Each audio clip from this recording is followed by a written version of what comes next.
ایک ذہین اور حساس انسان جب خارج کا مشاہدہ کرتا ہے تو اس کے سامنے دو مشاہدے آتے ہیں بڑے اہم۔ ایک انسان کی عمومی اخلاقی پستی کا نقشہ اس کے سامنے آتا ہے۔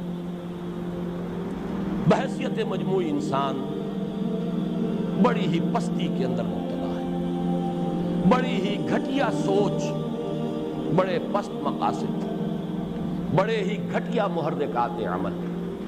یہ ہے کہ جو مشاہدہ ہوتا ہے انسان کو کہ یہ پستی کے مکین، یہ معلوم ہوتا ہے گندگی کا کیڑا ہے یہ انسان، گندگی کی پوٹ ہے، اس میں کوئی شے ہے ہی نہیں، خیر ہے ہی نہیں۔ یہ مشاہدہ اس شدت سے ہوتا ہے کہ انسان پر یہ کیفیت طاری ہو سکتی ہے کہ انسان کی سرشت سے ہی وہ مایوس ہو جائے، انسان میں کوئی خیر ہے ہی نہیں، جسے دیکھو بڑے پست محرکات ہیں، بڑے گھٹیا محرکات ہیں۔ اور جدید سائیکالوجی نے اس فینومینن کو ایک فلسفے کی حیثیت دے دی ہے۔ انسان کے محرکات عمل میں یا بطن ہے یا فرج ہے۔ فرائیڈ کے بارے میں آپ کو معلوم ہے، وہ کہتا ہے کہ انسان کے محرکات عمل میں موسٹ پوٹنٹ جو ہے وہ اس کا جذبہ سیکس ہے۔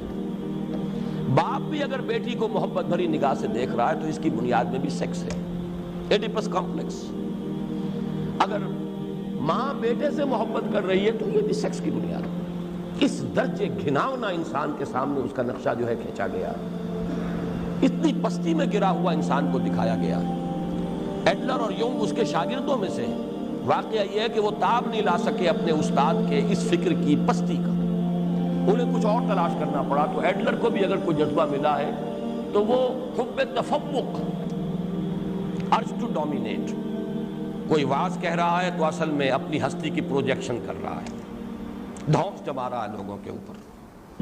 کوئی اعلیٰ عمدہ کام کر رہا ہے تو حقیقت میں اس کا انفیریورٹی کمپلیکس ہے، جس نے کہ اس کو اس کام پر آمادہ کیا ہے اور وہ اس کو کمپنسیٹ کر رہا ہے اپنے ان کاموں کے ذریعے سے۔ فرائیڈ نے یہ انتہا کی ہے کہ اگرچہ ایک طرف تو میں نے عرض کیا تھا کہ اس نے جہاں تک اس کی مشاہدے کی گہرائی کا تعلق ہے میں نے اس کی تعریف کی، اس نے انسان کے اندرونی داعیات میں 3 لیولز کو آئیڈینٹیفائی کیا ہے۔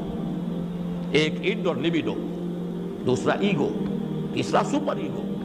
لیکن فکر کی پستی کا یہ عالم ہے، مشاہدہ بہت عمدہ ہے، لیکن فکر کی پستی کا یہ عالم ہے کہ سپر ایگو کو بھی وہ قرار دیتا ہے کہ یہ معاشرے کے جو معیارات ہوتے ہیں، تصورات ہوتے ہیں، جن چیزوں کو معاشرے میں عام طور پر اچھا سمجھا جاتا ہے اور جن چیزوں کو برا سمجھا جاتا ہے، یہی تصورات ہیں جو انسان کے سپر ایگو کے اوپر مسلط ہو جاتے ہیں، اس کی شکل اختیار کر لیتے ہیں، اور انسان اپنے آپ کو ملامت کرنے لگتا ہے کہ یہ کام میں کیوں کر رہا ہوں، یہ کام مجھے نہیں کرنا چاہیے تھا، مجھے کوئی اچھا کام کرنا چاہیے تھا۔